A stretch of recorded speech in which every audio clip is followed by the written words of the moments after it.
Hello, it's another Matt Waffles, and this one is relevant to motorbikes, I promise, even though I'm on an electric bike. Whew. Now, if you live in the UK or anywhere in the Western world, you've probably noticed a somewhat Orwellian move from the state being an entity that works for us to the state being an entity that does things to us, and we're all being forced to adopt electric vehicles in the very near future. Now, I'm about as skeptical as that as anybody is, but e-bicycles I'm not so against. Then Himiway got in touch and offered me this one, and immediately it made me think of the old Tomos mopeds, and I thought, oh, that looks quite interesting actually, because that's kind of like almost a motorbike. So, full disclosure, they said, would you like one of these bikes? And in exchange, all I have to do is a couple of videos on it. So I said, yeah, like anyone else would. As you've probably seen bikes like the Maving and the Cake bikes, which are electric motorcycles, and they're a lot of money for a really impractical bicycle, and quite honestly I feel like they take liberties calling them motorbikes, because, you know, cheapest you're going to get one's like £6,000 for a bike that'll only do maximum 40 miles an hour and probably have a range of about 30 miles or something. Quite honestly, for that kind of money you may as well buy a Royal Enfield.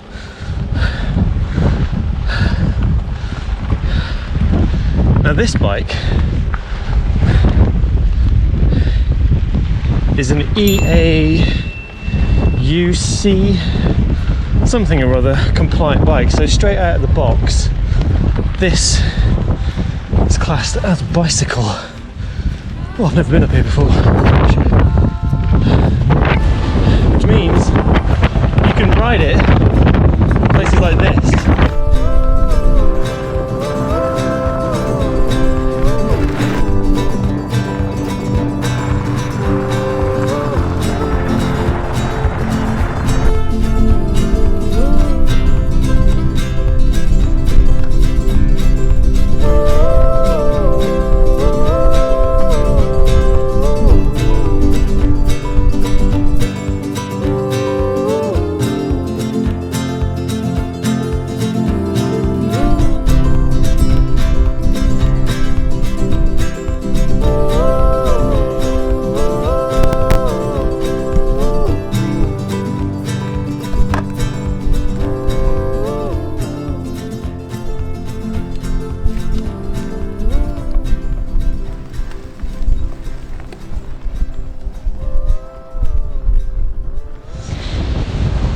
Turn the battery off for this bit because, quite frankly, I don't need it.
Now this is £1,800, which is, don't get me wrong, it's still a good chunk of change. It's not a cheap bike, but it's a lot less than you might be expected to pay for an e-motorcycle. And the performance is not that different. It's almost as good as the Mavic. Except with this, you don't need insurance, you don't need a license, you don't need to have the bike registered. It doesn't need a number plate, you don't need to pay tax, you don't need to have MOTs, you don't need to do servicing. So it's a lot, in the long run, it's a lot cheaper. So what do you get for your money? You get a 250 watt motor. It's got full suspension on it. It's got front forks with preload adjustment, and it's got twin coilover shocks at the back, which also have preload adjustment, which is pretty fabulous. You get a Shimano Altus 7-speed gear set. So it comes with this little rear rack. That's standard, and that will apparently take 150 kilos. We've got mechanical disc brakes. It comes with front and rear lights as standard. And the rear light even has a brake indicator which flashes when you're braking, which I think is quite a nice touch. Nice LCD screen which gives you all the info that you need on your batteries, your speed. And that's also how you control the settings of the bike. This seat is super comfy as well, it's really thick. From what I can tell, the build quality is absolutely fantastic. It's really well built. So do I think it's worth 1,800 quid? Yeah, I do actually.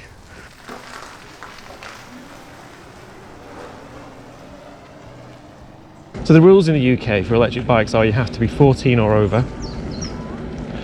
The motor can't be more than 250 watts.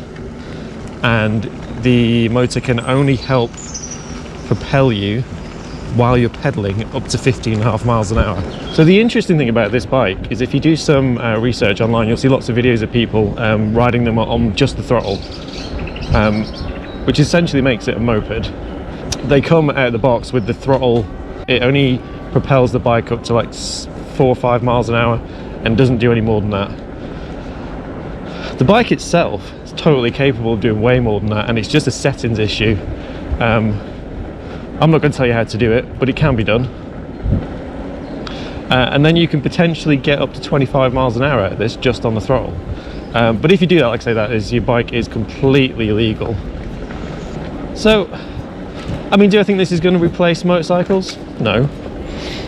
Do I think, as it currently stands with the way our bikes are hobbled in the UK, that it's a viable alternative to cars?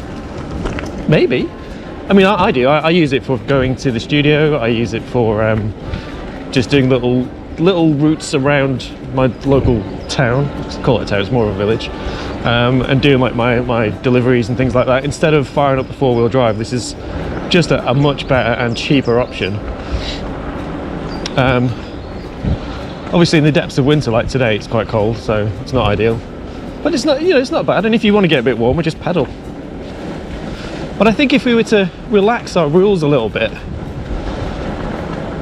and allow these to operate to the maximum power that they can do, which would make it like a very low-key motorbike, a moped, I think this could be an absolute winner.